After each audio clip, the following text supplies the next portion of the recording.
we'll be discussing about the acute kidney injury today, okay? ये acute kidney injury है क्या? This is very simple. जब आपका kidney damage हो, that is called as the acute kidney injury. Simple, okay? अब इसके तीन types हैं हमारे पास. सबसे पहला वाला जो है pre renal acute kidney injury है, okay? Pre renal. Pre renal का मतलब क्या है कि किडनी से आगे, राइट? प्री रेनल किडनी से आगे. फॉर एग्जांपल क्या है, कभी कभी हार्ट फेलियर हो जाता है, राइट? हार्ट फेलियर होने की वजह से यू ऑलरेडी नो, राइट, कि यहाँ से ब्लड पंप नहीं होता, राइट? यहाँ से ब्लड पंप नहीं होता, ऑक्सीजनेटेड ब्लड, जिसकी वजह से क्या होगा, यहाँ पे आपके किडनीज को लेस ब्लड सप्लाई होगा, राइट? या तो फिर बिल्कुल ब्लड सप्लाई नहीं होगा. Okay fine. सो जिसकी वजह से क्या होगा, जब आपकी किडनी को ब्लड सप्लाई नहीं होगा, उसकी वजह से आपका किडनी डैमेज हो जाएगा. Simple. Okay fine. So that is the pre renal acute kidney injury, right? किस वजह से हो रहा है? हार्ट फेलियर की वजह से हो रहा है, या मतलब किसी सेकेंडरी रीज़न की वजह से हो रहा है, राइट? हमारा किडनी बिल्कुल ठीक है. Okay, that is called is the pre renal. Now the next one is the intra renal. Intra renal का क्या मतलब है कि आपका किडनी इंजरी हो किस वजह से? आपकी किडनी की वजह से. आपकी किडनी के अंदर कोई पैथोलॉजी है, कोई डैमेज हुआ है, राइट? इंटरस्टिशियम या ट्यूब्यूल्स डैमेज हुए हैं, इसकी वजह से क्या है, आपका किडनी डैमेज होता है. तो उसको हम क्या कहेंगे? Intrarenal cause. Okay, intrarenal acute kidney injury. फिर इसके बाद एक और कंडीशन है जिसको हम लोग कहते हैं post renal acute kidney injury. उसमें क्या होता है? उसमें ये है ना कि आपका किडनी ठीक है, लेकिन किडनी के बाद जो यूरेटर है, ब्लैडर है या यूरेथ्रा है, उनमें कोई मसला है. Okay fine. फॉर एग्जांपल क्या है, कभी कभी आपकी यूरेटर में कोई स्टोन फंस जाता है. Okay fine, stone. अब स्टोन के फंसने की वजह से क्या होगा, जाहिर सी बात है, यहाँ से जो यूरिन नॉर्मली आगे आ रहा था ना, अब ये यूरिन नॉर्मली आगे नहीं आ पाएगा और ये यूरिन वापस पीछे चला जाएगा. ओके, तो पीछे जाने के बाद ये क्या करेगा, ये यूरिन किडनी को डैमेज करेगा. ओके, उसके बाद कुछ बैक्टीरिया आ जाते हैं, कॉलोनाइजेशन होती है. फाइन. तो क्या होगा एट द एंड, आपका किडनी डैमेज होगा. किस वजह से होगा? पोस्ट रेनल कॉज की वजह से. ओके, किडनी के बाद यूरेटर में कोई मसला है. फिर कभी कभी क्या होता है, इस तरह से ट्यूमर बन जाता है, राइट, आपके यूरेटर के पास. जब ट्यूमर बन जाता है तो उससे क्या होगा, जाहिर सी बात है, ये जो आपका यूरेटर है, राइट, इट विल ब्लॉक, ये ऑब्स्ट्रक्ट हो जाएगा, जिसकी वजह से यूरिन आगे पास नहीं करेगा और यूरिन पीछे की तरफ आएगा, राइट? जब यूरिन पीछे की तरफ किडनी में आता है तो किडनी को क्या करता है, यूरिन डैमेज कर देता है. सिंपल. ओके. तो कभी कभी क्या होता है, मेल के केसेस में जो है, इस तरह से आपको पता है ना, यूरिनरी ब्लैडर होता है, यूरिनरी ब्लैडर के बाद इस तरह से हमारे पास प्रोस्टेट ग्लैंड होता है, right, in case of males specially. तो प्रोस्टेट ग्लैंड में क्या होता है, benign prostatic hyperplasia. Okay, benign prostatic hyperplasia का क्या मतलब है कि प्रोस्टेट ग्लैंड की इनलार्जमेंट होती है. Okay fine. तो जब प्रोस्टेट ग्लैंड इनलार्ज होता है तो एज द रिजल्ट क्या होता है, ये इस तरह से हमारे यूरेथ्रा को प्रेस करता है. ओके, ऑब्स्ट्रक्ट करता है, जिसकी वजह से यूरिन आगे की तरफ मूव नहीं कर पाता. ओके, सो बैकवर्ड जाता है यूरिन, जिसकी वजह से किडनी इंजर हो सकता है. Okay, so this is the difference between the pre-renal, okay, renal, and then the third one was post-renal. Okay, post-renal, right? अच्छा जी. Now listen very carefully. First of all, we'll discuss the pre-renal cause. Okay, pre-renal I already told you कि इसमें क्या होता है, heart failure होता है. Okay, heart failure होने की वजह से क्या है, हमारे बॉडी के अंदर जाहिर सी बात है ना, कार्डियक आउटपुट कम होगा. ओके, कार्डियक आउटपुट मतलब यहाँ से हार्ट क्या करेगा, ब्लड को कम पंप करेगा. कम पंप करेगा तो जाहिर सी बात है, कम कम जो है ब्लड वेसल के अंदर आएगी. जब कम ब्लड वेसल के अंदर आएगी तो क्या होगा, आपकी किडनीज़ को ब्लड पहुंचेगा, नॉर्मली नहीं पहुंचेगा, राइट? तो किडनी में डेफिशिएंसी ऑफ ब्लड होता है. डेफिशिएंसी ऑफ ब्लड होने की वजह से किडनी डैमेज हो सकता है. Simple. Okay, right. So this is the first mechanism. Do you know the second mechanism is the, जब आपका लीवर डैमेज हो जाता है, फॉर एग्जांपल सिरोसिस के केस में, डीकम्पेंसेटेड सिरोसिस एक कंडीशन है, राइट? उसमें क्या है कि आपका लीवर डैमेज हो जाता है. ओके, लीवर आपको पता है क्या प्रोड्यूस करता है? Liver produces the protein that is called as the albumin. Okay, this is very very important protein. Okay, because this will maintain your oncotic pressure. Now listen, what is albumin? Okay, ये albumin obviously this is a person. Okay, ये मैंने person draw किया. आपको पता है ना, आपके body के अंदर मिलियंस ऑफ ब्लड वेसल्स होते हैं, राइट? तो मैंने एक ब्लड वेसल को ड्रॉ किया है. फाइन. उस एक ब्लड वेसल में हम देखते हैं कि ये एल्ब्यूमिन क्या करता है. Listen very carefully. ओके, ये देखो मैंने क्या किया, इस एल्ब्यूमिन को इस ब्लड वेसल के अंदर डाल दिया. Okay, right. अच्छा, डाल तो नहीं दिया, ये नॉर्मली होता है, राइट, आपके ब्लड वेसल्स में लेकिन आपको समझाने के लिए बता रहा हूँ. ये एल्ब्यूमिन अब इस ब्लड वेसल के अंदर आ गया. फाइन. आपने कभी सोचा है ये ब्लड के अंदर जो वाटर होता है, जो फ्लूइड होता है, वो ब्लड वेसल से बाहर क्यों नहीं निकलता? क्यों नहीं निकलता ब्लड वेसल से बाहर? ये तो ब्लड वेसल से बाहर निकल सकता है ना, राइट? यहाँ पे क्या होता है, एंडोथेलियल सेल्स होते हैं, एंडोथेलियल सेल्स के बीच में से निकल तो सकते हैं ना वाटर फ्लूइड वगैरह, लेकिन नहीं निकलते। क्यों नहीं निकलते? क्योंकि हमारे ब्लड के अंदर होता है एक प्रोटीन जिसका नाम है एल्ब्यूमिन, राइट? एल्ब्यूमिन क्या करता है? एल्ब्यूमिन फ्लूइड को इस तरह से ब्लड वेसल के अंदर होल्ड करके रखता है। ये एल्ब्यूमिन क्या करता है? फ्लूइड को होल्ड करके रखता है ब्लड वेसल्स के अंदर, इनको लीक होने नहीं देता। ओके फाइन, लीक होने नहीं देता। इन केस अगर लिवर ख़राब हुआ, राइट, तो क्या एल्ब्यूमिन प्रोड्यूस होगा? नहीं होगा एल्ब्यूमिन प्रोड्यूस, जिसकी वजह से आपके ब्लड वेसल्स के अंदर जो फ्लूइड है ना, they will start leaking from the blood vessels. Okay, जब वो पूरे बॉडी में जब ब्लड वेसल्स में से फ्लूइड लीक होना स्टार्ट होता है तो उसको हम क्या कहते हैं? उस कंडीशन को हम क्या कहते हैं? एडेमा। Okay, oedema, fine. तो इससे क्या होगा? एडेमा होगा mostly in the lower limb. Okay, यहाँ पे लोअर लिम्ब में मोस्टली एडेमा होता है। Okay, so this is the first thing, right?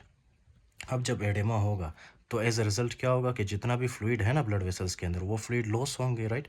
अगर नॉर्मली 5 लीटर फ्लूइड है आपके ब्लड वेसल्स में, तो एडेमा होने की वजह से वो मोस्टली जो फ्लूइड है वो आपके ब्लड वेसल्स में से बाहर निकलेंगे, राइट?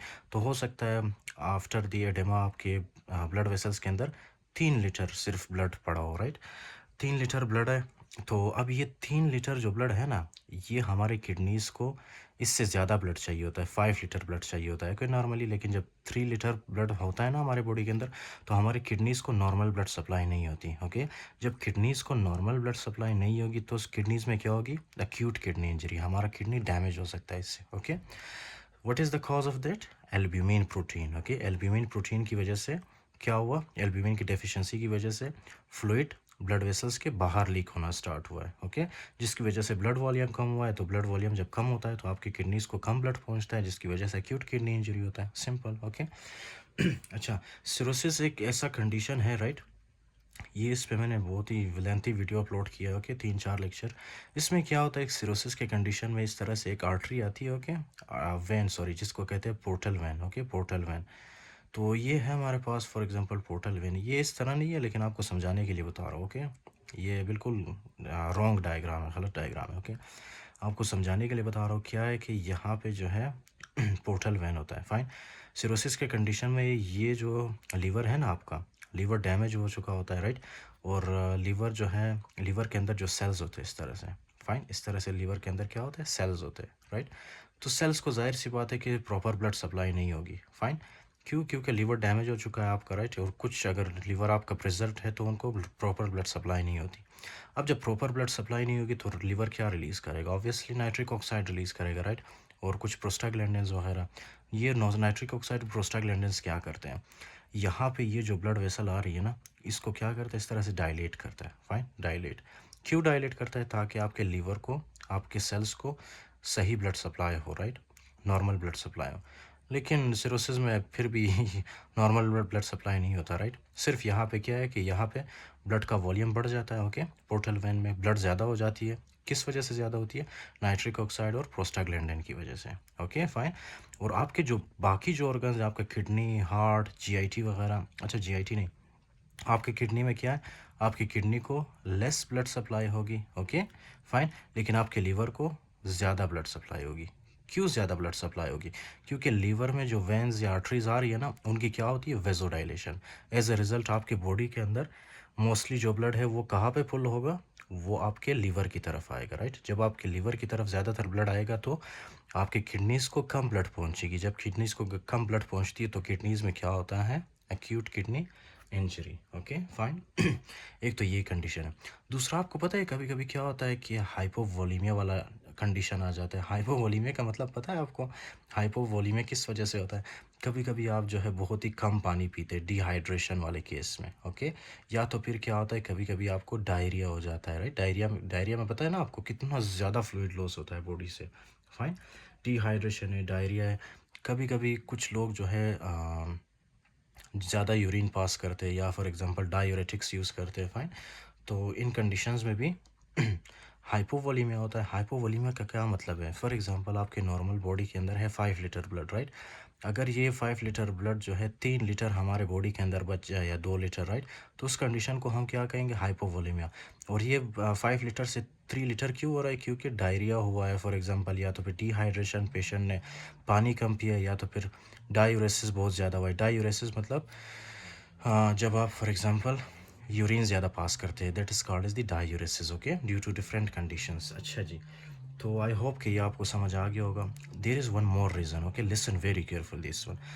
डू यू नो, आपके ये मैंने आपको ऑटो रेगुलेशन ऑफ किडनी में, राइट, कि किडनी अपने ब्लड को कैसे ऑटो रेगुलेट करता है, उस लेक्चर में मैंने आपको समझाया था, ओके, कि नॉर्मली क्या होता है, इस तरह से प्रोस्टाग्लैंडिन होता है हमारे बॉडी के अंदर। ये प्रोस्टाग्लैंडिन के रिसेप्टर्स होते हैं इस तरह से एफरेंट आर्टेरियोल्स में, राइट? ये है एफरेंट आर्टेरियोल, ओके। अब ये प्रोस्टाग्लैंडिन्स क्या करते हैं, यहाँ पे आके अपने रिसेप्टर्स के साथ एफरेंट आर्टेरियोल में बाइंड करते हैं, ओके। तो बाइंड करने के बाद ये एफरेंट आर्टेरियोल्स क्या होते हैं? F afferent arterioles, okay. ये होते हैं डायलेट हमारे पास, ओके, डायलेशन होती है उनकी, राइट? एज अ रिजल्ट क्या होगा, इस तरह से हमारे किडनीज को प्रॉपर नॉर्मल ब्लड सप्लाई होगी, ओके, नॉर्मल ब्लड सप्लाई होगी, और यहाँ से नॉर्मल फिल्टर होगा ब्लड, ओके, नॉर्मल फिल्टर होगा, okay, right? So this is what happens normally in our body. लेकिन आप क्या करते हो, कभी कभी आप पेन किलर्स खाते हो। आपको पता है ना, कुछ पेन किलर्स जैसे कि आपके पास हैं, क्या नाम है उसका, एनसेड्स, ओके, एनसेड्स। कुछ एनसेड्स ऐसे भी होते हैं, राइट, जो कि आप खाते हो। वो एनसेड्स आपको पता है, वैसे तो वो ठीक है, आपका पेन ठीक कर देता है, राइट? लेकिन जब आप लॉन्ग टर्म के लिए एनसेड्स खाते हैं, तो एनसेड्स क्या करता है, प्रोस्टाग्लैंडिन्स को आपके बॉडी के अंदर इनहिबिट करता है। एज अ रिजल्ट क्या होगा, अगर आपने प्रोस्टाग्लैंडिन की प्रोडक्शन कम कर दी है, इसको रोक दिया फंक्शन करने से, तो क्या होगा, यहाँ पे वेजोडाइलेशन होगी? नहीं होगी ना। तो क्या होगा, यहाँ पे वेजो कॉन्स्ट्रिक्शन होती है इस तरह से, राइट? ये एफरेंट आर्टीरियल क्या होगा, इस तरह से कॉन्स्ट्रिक्ट होगा। जब एफरेंट आर्टीरियल कॉन्स्ट्रिक्ट होता है, तो उसके बाद क्या होता है, क्या आपको नॉर्मल ब्लड सप्लाई होगी किडनी में? नहीं होगी ना। जिसकी वजह से क्या होगा, ब्लड सप्लाई कम होगा, फिल्ट्रेशन कम होगा, राइट? एज अ रिजल्ट क्या होगा, आपकी किडनी के अंदर अक्यूट किडनी इंजरी हो सकता है उससे। Fine, so this is the mechanism of the NSAIDs, right? अब नेक्स्ट कंडीशन क्या है, फॉर एग्जांपल ये आपके पास है कौन सा artery, afferent arterial, okay, fine, afferent arterial. आप एथरोस्क्लेरोसिस के लेक्चर में पढ़ोगे, right, when I will teach you about the cardiology in the USMLE step 1, okay. उसमें क्या होता है कि कभी कभी ये जो है ना आपके पास blood vessel, right, afferent arterial या किडनी का कोई भी ब्लड वेसल, उसमें जो है इस तरह से एथरोमा बन जाता है। फाइन, एथरोमा, जो लोग जिनके अंदर जो है फॉर एग्जांपल ट्राइग्लिसराइड्स की कंसंट्रेशन ज़्यादा होती है, राइट, कुछ कंडीशंस होते हैं जिनकी वजह से क्या होगा, एथेरोमा बन जाता है, राइट? और इस कंडीशन को हम क्या कहते हैं, atherosclerosis, okay, atherosclerosis. Fine, atherosclerosis का मतलब ये है ना कि यहाँ पे जो है आपका ब्लड वेसल बंद होता है। फाइन, किस वजह से, मोस्टली फैट एक्यूमुलेशन की वजह से, राइट, फैटी प्लैक्स बन जाते हैं यहाँ पे, तो जिसकी वजह से ब्लड यहाँ से नॉर्मली, ओके, यहाँ पे नहीं पहुँच पाता, ओके, ब्लड यहाँ से यहाँ पास नहीं कर पाता, जिसकी वजह से किडनी को कम ब्लड सप्लाई पहुँचती है, और किडनी में क्या होता है, acute kidney injury, right? So ये है हमारे पास एथेरोस्क्लेरोसिस का condition, right? Including that there is one more condition which is called as fibromuscular dysplasia, okay. Fibromuscular dysplasia में भी कुछ इस तरह होता है कि आपके किडनी को नॉर्मल ब्लड सप्लाई नहीं होती, ओके, फाइन, जिसकी वजह से किडनी में क्या होगा, एक्यूट किडनी इंजरी।